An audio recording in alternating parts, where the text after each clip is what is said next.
Desde hace ya varios años vengo participando en debates donde se discute si los derechos humanos son fundamentales para la paz o qué le puede aportar la paz a los derechos humanos.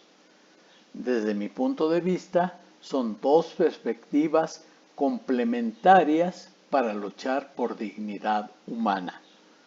Es el tema de este video. En la década de 1990, un grupo de académicos del ITESO y la Universidad de Guadalajara fundamos la Academia Jalisciense de Derechos Humanos. En Ciudad de México ya existía la Academia Mexicana que promovía, entre otras cosas, el curso interdisciplinario de Derechos Humanos y nos planteaban por qué no organizábamos algo similar aquí en Jalisco. De esta manera fundamos la Academia Jalisciense. Al no ser yo un abogado, me enfoqué en la Comisión de Educación y era el encargado de la biblioteca. Con las discusiones de los compañeros me fue quedando claro que el derecho son normas, instituciones y procedimientos. Y desde la parte educativa, consideré que la educación en derechos humanos tiene como objetivo instaurar en las personas los valores del derecho. Hay en la biblioteca un folletito de Luis Pérez Aguirre, que fundó Servicio, Paz y Justicia en Uruguay. Llevaba por título Educar en Derechos Humanos es al revés. Y planteaba la diferencia entre educere y educare. Educere, que significa sacar de las personas su experiencia, sus ideas, sus preconceptos, para irlos retrabajando de una manera sistemática, mientras que educare se refiere a la transmisión de contenidos. Desde la perspectiva de educere, en las clases que yo impartía, trataba de preguntarles a los estudiantes qué derechos y obligaciones se abren, por ejemplo, con tu credencial de lector, con tu acta de nacimiento, con tus cartillas, con tu licencia. ¿Cuándo y ante quién se pueden hacer valer esos derechos y qué obligaciones te imponen? Asimismo, en otro momento, les pedí que reorganizaran en un mapa conceptual la Declaración Universal de los Derechos Humanos con la intención de que no se quedara como algo externo, señalado por X instancia internacional, sino que tratáramos de identificar cómo hacer nuestros esos derechos humanos. Con el paso de los años fui cayendo en la cuenta que era imposible abordar todos los derechos de todas las personas, ancianos, indígenas, migrantes, etc. Y me planteé que los derechos humanos son un medio. Si en 1945 la ONU hizo la Carta de la Paz, la Carta de San Francisco, y en 1948 la Declaración de los Derechos Humanos, la paz era la fuente y síntesis de los derechos humanos. Actualmente considero que ese pensamiento lineal es poco adecuado y más bien la necesidad de asumir un pensamiento complejo para no seguir pensando de una manera muy convencional. Centrándome en la educación para la paz. El objetivo, considero, consiste en instaurar en las personas los baluartes de la paz, haciéndonos eco de la Constitución de la UNESCO. Si las guerras han nacido en la mente de los hombres, es en la mente de los hombres y las mujeres donde hay que instaurar estos valores. En el 94, el Ejército Zapatista de Liberación Nacional se levanta en armas en Chiapas, exigiendo la satisfacción de sus necesidades básicas, y en otras partes del país se organizan marchas por la paz. Y entonces ahí venía la pregunta, las necesidades humanas exigidas por los zapatistas se contraponen a la paz, o para conseguir la paz es necesario levantarse en armas. ¿Qué significa la paz? La conclusión de esa experiencia fue la ignorancia generalizada que tenemos en México sobre estos asuntos y por lo tanto la necesidad de educarnos. Paco Cascón en sus cursos de Educación para la Paz señala 3 momentos de este proceso: prevención, negociación y mediación. Prevención: proveer a las personas las habilidades, los conceptos, los dinamismos que contribuyen a una convivencia adecuada con los demás. Para ello, trabajaba y proponía utilizar una metodología socioafectiva, es decir, una metodología que nos haga sentir en la piel los valores de la paz, los valores de los derechos humanos.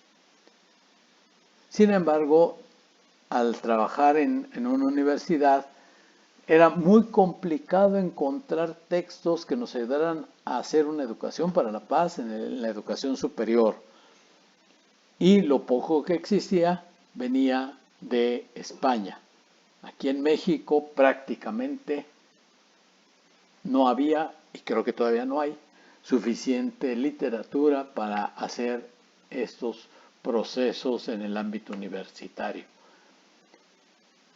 En el 95 Año Internacional de la Tolerancia, nos dedicamos a llevar a cabo algunas actividades de sensibilización, pues intentando poner en práctica estas sugerencias de la metodología socioafectiva. Investigación para la paz. El objetivo consiste en producir conocimientos para saber y poder hacer las paces. Enfatizo lo de saber y poder, recordando lo que nos dice Michel Foucault al respecto. Saber es poder, el poder es saber. Un primer ejercicio que realizamos fue identificar los sinónimos de paz y sus significados. ¿Qué significa armonía? ¿Qué significa tranquilidad? ¿Qué significa armisticio? ¿Qué significa concordia? Etcétera.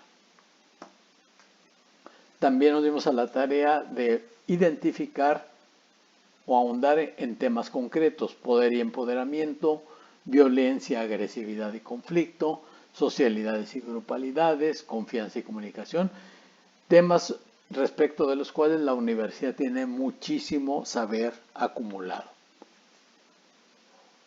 Los premios Nobel de la Paz también nos servían o nos sirven para reconocer en qué consiste hacer la paz, ¿sí? Y las acciones llevadas a cabo por los promotores de la no violencia también nos ayudan en esta dirección. Pero no solo los convencionales, Luther King, Gandhi, etcétera, sino que Lanza del Basto, Pepe Beunza, Mariano Aguirre, son otros tantos que aportan elementos, y también revisar en qué se fundamentaban ellos. Etienne de Leboité, del siglo XVI, del siglo XVII, nos aporta ideas, o Henry Thoreau también, que inspiró a Gandhi en sus acciones no violentas. El doctorado en paz y conflictos también potenció estas tareas de investigación para la paz, y uno de los primeros señalamientos es la necesidad de hacer un cambio epistemológico. No podemos construir la paz si seguimos pensando con las mismas categorías en las que hemos sido socializados para hacer la violencia.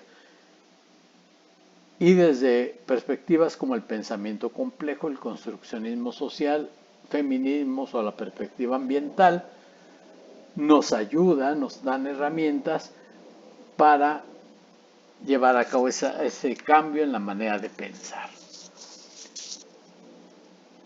Francisco Muñoz, por su parte, nos propone una matriz para organizar de manera sistemática el conocimiento pacifista.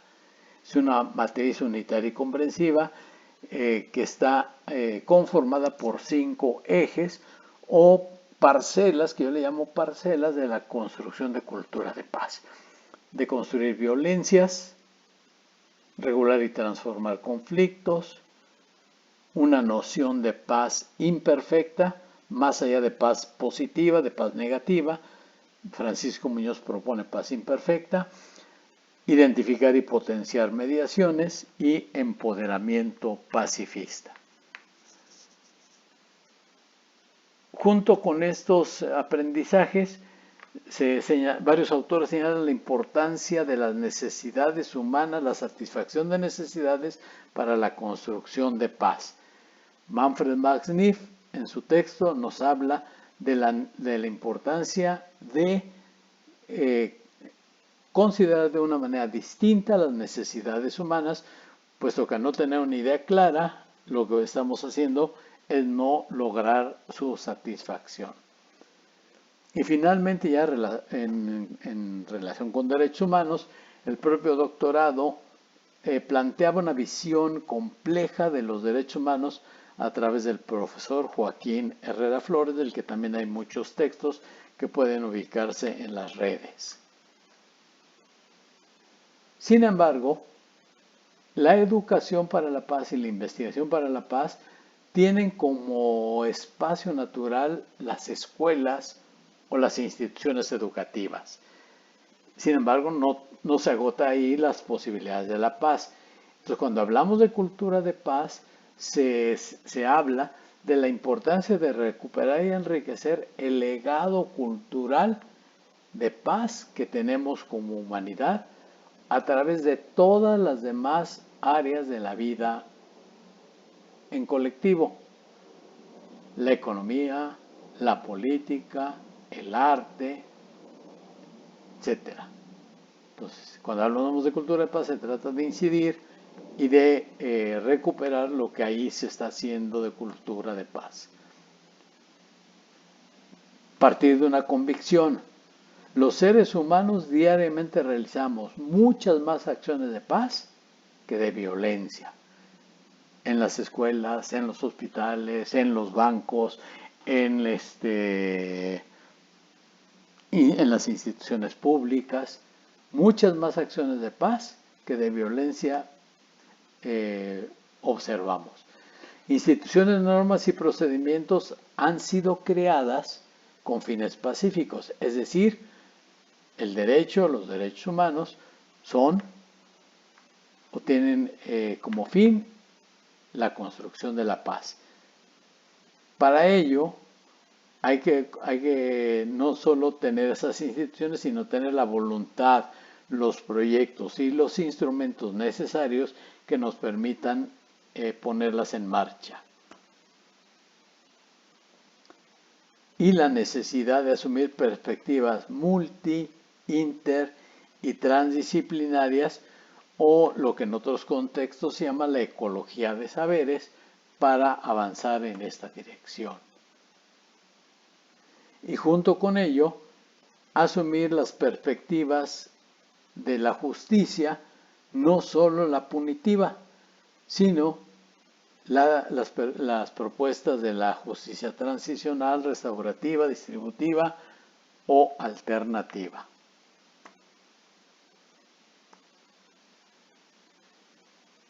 Una vertiente que también es importante poner sobre la mesa es el derecho humano a la paz.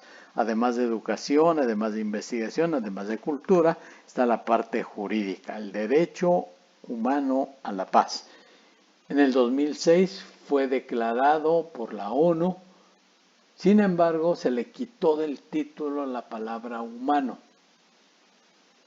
Ignoramos la razón, pero sí llama la atención que no haya sido declarado como derecho humano a la paz.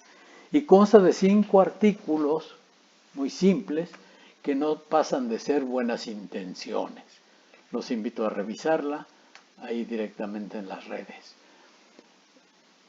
Al analizar literatura sobre este tema, se decía que la división, la separación entre derechos humanos y paz pues viene desde la propia creación de la ONU. Mientras el Consejo de Seguridad tiene como fin mantener la paz, el Consejo de Derechos Humanos se encarga de promover y proteger los derechos humanos, hacer frente a las violaciones y formular recomendaciones. ¿Sí? Entonces, esa dicotomía, pues de alguna manera nos explica por qué la realidad de esta dicotomía entre una y otra de las perspectivas. En el 2011 se hizo una reforma constitucional en México entendida como un nuevo modo de organización política para proteger, respetar y promover los derechos humanos. Sin embargo, la pregunta que me hago y hago en este video, ¿dónde queda la Declaración del 98 del derecho y el deber de los individuos y los grupos y las instituciones de promover y proteger los derechos humanos? Puesto que hoy la defensa y promoción de los derechos humanos tiene que ver con elementos estrictamente jurídicos. Los que no somos abogados desconocemos qué significa trabajar en esta dirección. Finalmente, en Jalisco, en el 2021, se promulga la Ley de Cultura de Paz y en el 2022 el programa estatal. Es decir, contamos con una serie de instrumentos jurídicos que nos permiten avanzar en la construcción de paz. Sin embargo, ¿dónde están las instituciones y los procedimientos para hacerlos efectivos? Es algo que queda en el aire como pregunta. Derechos humanos. Joaquín Herrera Flores dice que ni naturalismos ni positivismos, que los derechos humanos, incluido el de la paz, son productos culturales, potencia de la humanidad para luchar por dignidad humana. Y nos aclara, si tú trabajas en derechos humanos y tu trabajo no promueve que las personas luchen por su propia idea de dignidad humana, estás haciendo ideología, no derechos humanos. Nos plantea un esquemita que puede servirnos para hacer investigaciones. Dice, frente a un fenómeno, un derecho, una práctica social, esclarecer las ideas, las relaciones sociales, los desarrollos, las narraciones que hay en relación a ese derecho, práctica social o fenómeno, para esclarecer la sintaxis de la realidad de los derechos humanos. Si le dan los buscadores Diamante Ético Joaquín Herrera, fácilmente pueden encontrar algo de literatura sobre este asunto. Y entonces comenta, frente a un fenómeno, las migraciones, por ejemplo, entender la temporalidad e historicidad de ese fenómeno.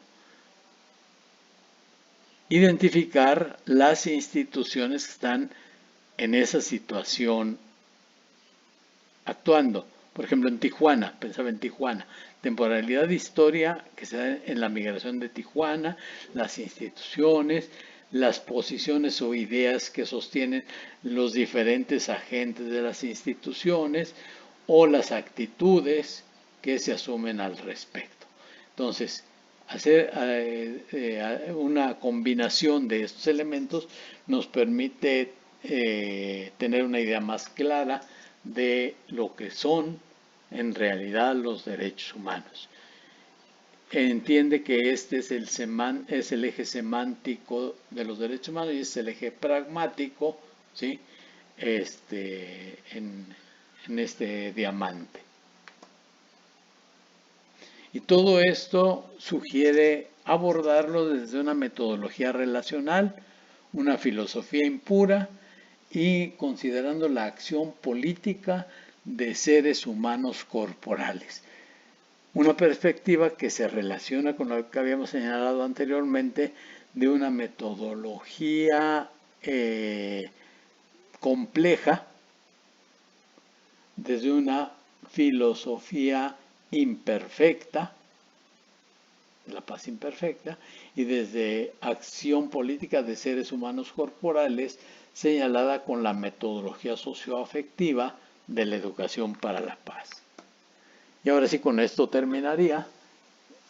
Alan Arias Marín, en su texto que ahí tiene en el título, nos dice, entre otras cosas, todo lo que aquí se plantea, pero en términos sintéticos yo lo he abordado de esta manera. Derechos humanos son acciones individuales y colectivas que buscan agrandar las libertades o emanciparse de las opresiones, acciones que son declaradas públicamente y que buscan ser reconocidas en el ámbito jurídico.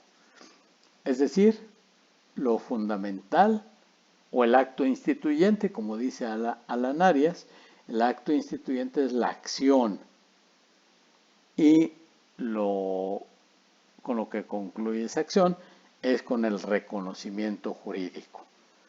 Lo cual también me recuerda lo que ya decía Pérez Aguirre, que de la educación es al revés. Yo plantearía la vigencia de los derechos humanos es al revés, empezar por la acción para llegar a su reconocimiento jurídico.